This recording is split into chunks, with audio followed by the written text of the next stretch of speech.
አሁንም ደጋግም የምነግረው ፖለቲካው ኢኮኖሚውን የሚመራ ከሆነ አሁንም ወደፊትም ዋጋ እንከፍላለን። ህዝብም እንደ ህዝብ ሁሉም ይበላል። ሲበላ ግን ጤፍ ቢወደድ እኔ ላይ ብቻ አይደለም፣ ሽንኩርት ቢወደድ ሁሉም ሽንኩርት በይ ነው፣ ሁሉም ጤፍ በይ ነው። ማንም ምን ዝም ብሎ ሮቦት ብቻ ካለ ሮቦት ላይፈልግ ይችላል።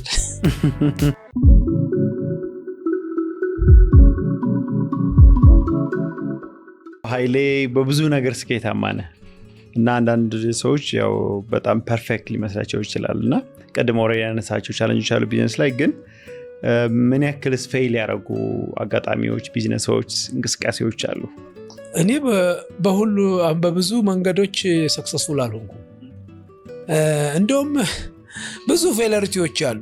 አሁን እንደዚህ አንተ የምታየው ያደጉትን እንጂ የወደቁትን አላያቸውም። ጉዞ እነሱ ያው ጫካ ውስጥ የሞቱትን ዛፎች አይደለም ያው የምታያቸው፣ ሁልጊዜ የበቀሉትን ዛፎች ነው ያሉትን ዛፎች። ብዙ ዛፎች ወድቀዋል። እንደኔም ደግሞ ብዙ ፌለሪቲዎች አሉ። ከሩጫ በጀምርልክ ብዙ የተሸነፍኳቸው፣ ብዙ ፌል ያረኳቸው፣ ብዙ መከራ የበላሁባቸው ነው። በቢዝነስም እንደዚህ ብዙ የከሰርኩባቸው በጣም አዋጣኛል ብዬ ገብቼ በቃ በራሴም ስተት ኦፍ ኮርስ ሞስት ኦፍ them በራስ ስተት በኋላ አካሌ እንደዚህ ሆኖ ነው እንደዚህ አድርገው እግዚአብሔር ይላቸው ምናምን። አንዳንድ ጊዜ እንደዚህ ቢሮክራሲው እንደዚህ ሆኖ እንትን በቃ ቢሮክራሲውን አውቀ መግባትን ምንም ለታረጋ አትችልም። አንዳንድ ጊዜ እዛ ሰሞር ያለ እንትን እንደዚህ ያለ ከተባለ ወይ በቃ እሱ ችግር መኖሩን ካወቅ አለመግባትን። ኦፍ ኮርስ ብዙ ጠልፎ ጣዮች በቢዝነስ ውስጥ አሉ። ብዙ በተለይ ምንድነው መሰለክ በጣም አንዳንድ ነገሮች ላይ ብዙ ከፌለሪቲዎች ሳምባዲ ምንም እዚህ እንትን በልማትለው የብዙ ሰዎች እንትኖችን ይዞብን ይወደቃል ማለት የብዙ ሰዎችን እንጀራ አንዳንድ ጊዜ ቀበሌ ሊቀመንበር ሊሆን ይችላል በቃ ስለሚችል። ምክንያቱም መንግስት የሚባል አካል ትልቅ አካል አለ። እሱን መከታ አድርጎ አንተን ድራሽን ሊያጠፋ ይችላል። በዛ ጊዜ ምንም ፍትህ ተከራክረ ካገኘ በኋላ ከአመት ከሁለት ከሶስት አመት በኋላ እንትኗን ነፃ እንትንህን ፍትህን አገኘ ሄድክ ተመለስ ስል ቢዝነሱ ሞቶ አልቋል። ምንም ልታረግ አትችልም። አንዳንድ ጊዜ በዚህ እንትኖች እንትን ቢሆን ሰፓሬት ቢያደርጉ መንግስት እኔ ቅድም እንደጠየከኝ ብዙ ፌለሪቲዎችን እንዴ ኦቨርናይት 2 ሆቴል እኮ አቃጥለናል። ያው ቃጥለናል ነው ብለው እንግዲህ ምክንያቱም የሁላችንም የድምር ውጤት ነው። ወጣቶቻችንን ያስተማርንበት የነገርንበት ይሄ ቅድም ለመናገር እንደፈለኩት ይሄ ሆቴል እኮ እዚህ ቢቀመጥ የሱ አይደለም። ምሳሌ ያህል በደርግ ጊዜ ብዙ ንብረቶች ተወረሱ አይደለም፣ ባለቤቶቹ ሞቱ ወይንም አለፉ ሄዱ። ግን ብዙ የከሌንጻ እየተባለ እስካሁን ድረስ እንጠቀምባቸዋለን። እንደዚህ አይነት ትውልድ ውስጥ መቅረጽ አልቻሉም። ይህንን ወደዚህ ስንመጣ የሁላችንም ሚስቴክ ነው። ምናልባት አንዱ በትልቁ ሊወስድ ይችላል። መንግስት እንደ መንግስት ብዙ ነገር ሊወስድ ይችላል። ዞሮ አሁንም ደጋግም የምነግረው ፖለቲካው ኢኮኖሚውን የሚመራ ከሆነ አሁንም ወደፊትም ዋጋ እንከፍላለን። ህዝብም እንደ ህዝብ ዝም ብሎ ብቻ እንትኑ ተመቸኝ እንግዲህ ይሄ ሚዲያው አራተኛ መንግስት ነው የሚባለው። አራተኛ መንግስቱን ብቻ እየተከተልክ በቃ እሱ አለኝ እያለ ከየትም ይለቅልሃል። በቃ ያ ሰፊው ህዝብ ያንን ይከተላል። የራሱን ምንድነው ሰብሮ ይገባል የሚበላበት። ይሄ እንዳይሆን እንግዲህ ብዙ ስራዎችን መስራት አለብን። እኔ ብዙ ፌለሪቲዎች አስተናግደናል፣ በጣም በርካታ። እኔ ዛሬ እኮ አሁን እንደዚህ ብዙ እዚህ ልለፍልፍ እንጂ ቀላል ንብረት አይደለም የወደመብን ሸሸመኔና ዝዋይ ላይ። በጣም ቀላል ንብረት አይደለም፣ ብዙ ንብረት ነው የወደመው። በጣም ያሳዝናል። እንደኛ እንደ ባለቤት ልትለው ትችላለህ፣ ግን የሀገር ሀብት ናቸው። እንደው አሁን ምናልባት ሄዳችሁ እንደው አንዳንድ ጊዜ ገጥማችሁ ብታዩት እዛ እንደዚህ ተከምሮ መሽነሪው ምናምኑ ሰውም ያው ቤቱ ተቃጠለ ምንድነው ቤት ይሰራል ይላል። እኔ ምን ቤቱ ለኔ ተቀላል ነው። አሁን ያው የበለጠ አድርገን እየሰራ ነው ቤቱ፣ ግን ውስጡ ያሉትን ለማሟላት የአገሪቷን ዶላር የአገሪቷን አንጡራ ሀብት የአገሪቱን ህዝብ ይሄንን እንትን ኢንፍሌሽን ፈጥሬ ነው ማወጣቸው። ምክንያቱም ቢቀመጥ ለሌዛ የሚሆነው ነበር። at the end of the day እኔ ልሻማው እሄዳለሁ። ምክንያቱም አቃጥሉታል ሳህኑንም ምኑንም እኔ ተሻምቼ ገዛለሁ በ500 300 ሲገዛ የነበረው ሁሉም በቤቱ ሳህን ብርጭቆ ይፈልጋል አይደል? እኔ ብርጭቆ ስለተቃጠለ ሳህኔ ስለተቃጠለ ማሽኔ እንግዲህ ማሽን አልፈልግም ሊል ይችላል አንድ ሰው። ግን እነዚህ ጥቃቅን ነገሮች ሰው የሚጠቀምባቸው ለታዊ መስካሻው ከምናምን አለ አይደል? እኔ ልገዛ ብዙ ስለሚሄድ እሱ እኔ ደግሞ ገበያ ላይ ጥርግ አድርጌ ወስዳለሁ። ምክንያቱም በሺ ነው የምፈልገው። ያ 1000 አንደኛው የሆነ ሰው ሲሄድ ገበያ ላይ አይ 100 ብር ነበር አሁን 200 ሆነ ይሉታል። መጨረሻ ምን ሆነ? ራሱን ማቃጠለ ማለት ነው። እንደዚህ አይነት ካልኩሌሽን አሁን ኢንፍሌሽን ነው ሰማይ የደረሰበት ሰዓት ነው። ኢንፍሌሽን የደረሰበት ሰዓት አንዳንድ ጊዜ እዚህ somewhere ፕሮብሌም ተፈጠረ ማለት እንግዲህ አሁን ትልቁ የሎጂስቲክ የጸጥታ ጉዳይ የጸጥታ ጉዳይ ችግር ስላለ የምግብ ዋጋ የምን ዋጋ ሰማይ ወጣ። ማላይ ነው ወጣው ሁላችንም ላይ በእኔም ባንተም በዛም ሁሉም መብላት ነው የሚፈልግ ሁሉም ይበላል። ሲበላ ግን ጤፍ ቢወደድ እኔ ላይ ብቻ አይደለም ሽንኩርት ቢወደድ ሁሉም ሽንኩርት በይ ነው ሁሉም ጤፍ በይ ነው። ማንም ምን ዝም ብሎ ሮቦት ብቻ ካለ ሮቦት ላይ ፈልግ ይችላል። ስለዚህ ብቻ ዞሮ ዞሮ እኔ ሳጠቃልልላችሁ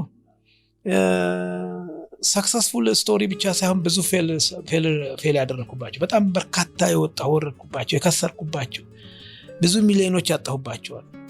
ብዙ ነገር ውስጥ ለመግባት ሞክሬያለሁ። ማዕድን ውስጥ ገብቻለሁ። ስቲል ኤክስፕሎሬሽን ስቲል መቼ ነው የወርቅ የሚወጣው ይሉኛል። አይ የአልማዝ ዋጋ እያወጣሁ ነው። 10 ዓመት ያልክ ነበር ቀደም እና የአልማዝ ዋጋ እያወጣ ወርቅ እየፈለግን እንግዲህ መቼ እንደሆነ ያው እስካሁን ወርቅ አላገኘም። በፍጹም ያው 1 ግራም ወርቅ እኛ ማሳ ላይ አንዴ ሁለቴ እንደዚህ እንትን የደለላ አጥበና መጣንና አሉኝ እንደዚህ አሳዩኝና በጣም ታምራለች። ስንት ነው? 22 ልጅ 22 ካራት ኧረ ከዛም በላይ ነው አሉ። ዋው ሰፍ ብለን ገባን። ተስፋ እኮ ነው አሁንም እኮ ስቲል ምንድነው ኤክስፕሎር መልመራ ላይ እንዴት ነው ይሄ ነገር ከምን ብቻ አንፃር ያንተ ስንፍና የምናምን ስንፍና እንዴ? እኔም እኮ ኦኬ አንዱ የኔ እንትን ሊሆን ይችላል፣ ግን ምቹ ሁኔታዎች እንዴ ቢመቸኝ እኮ ዛሬ ገብቼ በማግስቱ ወርቅ ዞ መምጣት የሁሉም ፍላጎት ነው። ማንም ለአመታት አሁን እኔ ግብርና በጣም የምመኘው ነገር አሁን ወደፊት ግብርና እኔ ያደኩበት ከስንዴ ከምናምን ጋር እና ስንዴ ለማምረት እንደ ማሳብ ይኖረኝ እያልኩላል። ደግሞ በዚሁ ላይ መፈራው ነገር አለ። አንዳንዴ አንተ ማሳ ገብተክ አይ ከለ ማሳ ተቃጠለ ከተባለ ማን ነው እንዴ ያንተ ምን ጋራንቲ ያለህ የማይቃጠልበት ትላለክ።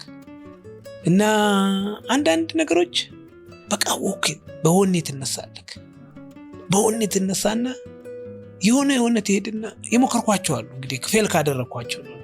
በጣም ብዙ ሄድኩባቸው አሉ በዚህ በእንትን ጉዳይ በጣም በርካታ ነገሮች። አዎ ግን የሆነ ሄድና የሆነ በታ ደው ያደርጋል። በቃ እሱን አታውትም የቱም ብዬ ልበላችሁ። ኃይሌ ምንድነው ሰክሰስፉል ያደረገኝ ብለህ የምታስበው ነገር ምንድነው? ኮንትሪቢዩት ያደረገው ለሰክሰሱ ትልቁ ብለህ የምታስበው ነገር ምንድነው? እኔ ይመስለኛል ባክግራውንዴ ነው፣ አስተዳደጌ ነው፣ ለማወቅ ያለኝ እንትን ነው። በተለይ ሰክሰስፉል ለመሆን ዝቅ ማለት ምን ማለት መሰለህ? እንደዚህ ብሎ እንትን ማለት ሳይሆን ትንንሽ ስራ ላይ ነው። ምንም ያው ፎርስ ፈረንጆችም እኮ የሚላል ሁሌ ኪፕ ዩር ኮይን ኪፕ ዩር ዶላር አይነት ነገር ማለት እንተ ሳንቲሞችን ጠብቅ። ሳንቲም ያው የቁጠባ ነገር ይመስላል አይደል? ሁልጊዜ እኔ ታች ያሉትን ስራ እኔ በማንኛውም ስራ ምንም ችግር የለብኝም፣ ታችም ላይም ሁሉም ነገር። ግን ሩጫ ይሄ ቅድም ልናገራችሁ ነው ዲሲፕሊን ይጠይቃል። ቅድም ነግራችኋለሁ ዲሲፕሊን ማለት ቅድም ምናልባት እታችሁ እንደሆነ የኛ የሩጫ ዲሲፕሊን የትሬኒንግ ዲሲፕሊን ቢትዊን ላይፍ ኤንድ ዴዝ ነው ብያለሁ። እነዚህ ነገሮች ሳይጠቅሙኝ አልቀሩም ብዬ ነው የማስበው። ሌላው ግን በተለይ እኔ ሞር ፎከስ ማድረገው ታይም ነው። በቢዝነስ ውስጥ ታይም በጣም እንትን ነው። ድሮ በ90ዎቹ ውጭ ሀገር ሲሆን እንትን ሲኤንኤን ሁሉ ጊዜ ቴሌቪዥን አያለው እና ቢዝነስ ከመጀመር ምን አንድ ስሎጋን ነበረው ቢዝነስ ታይም ኢዝ ማኒ የሚለው ለካ ሳስበው እኛ ተሸወድነው እንደ ኢትዮጵያ ለጊዜ የምንሰጠው እንትን በጣም ትንሽ ነው ጊዜ በጣም ምክንያቱም ስራ ሁሉ ጊዜ ይሰራል። አንዳንድ ጊዜ ችግር የለም በቃ ሰራዋለሁ ይልና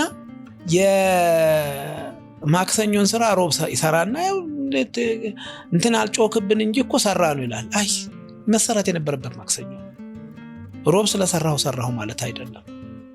we lose no one day we lose one እንትን ብራጣ የማክሰኞና የሮብ ብር በጣም ቢግ ዲፈረንስ አላቸው እና እኔ ሁሉ ጊዜ ታይምን ፎርስ ታይም ደግሞ ሁሌ ተመሳሳይ ነገር የማይቀየር ነው የትምሄድ ከትን ሁሌ ለሰዎች ኢንስፓይሬሽናል ስፒች ሰጥ ሰዎችን አንዱን ከአንዱ የሚለያቸው የጊዜ አጠቃቀማቸው ነው።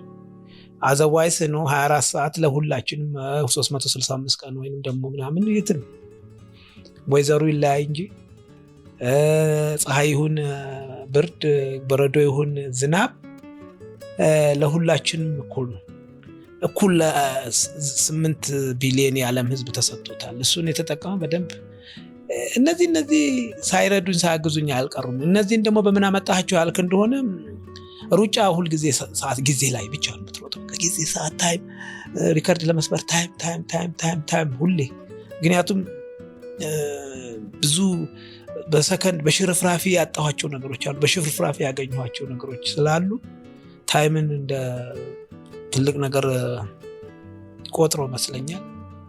ይሄ ነው።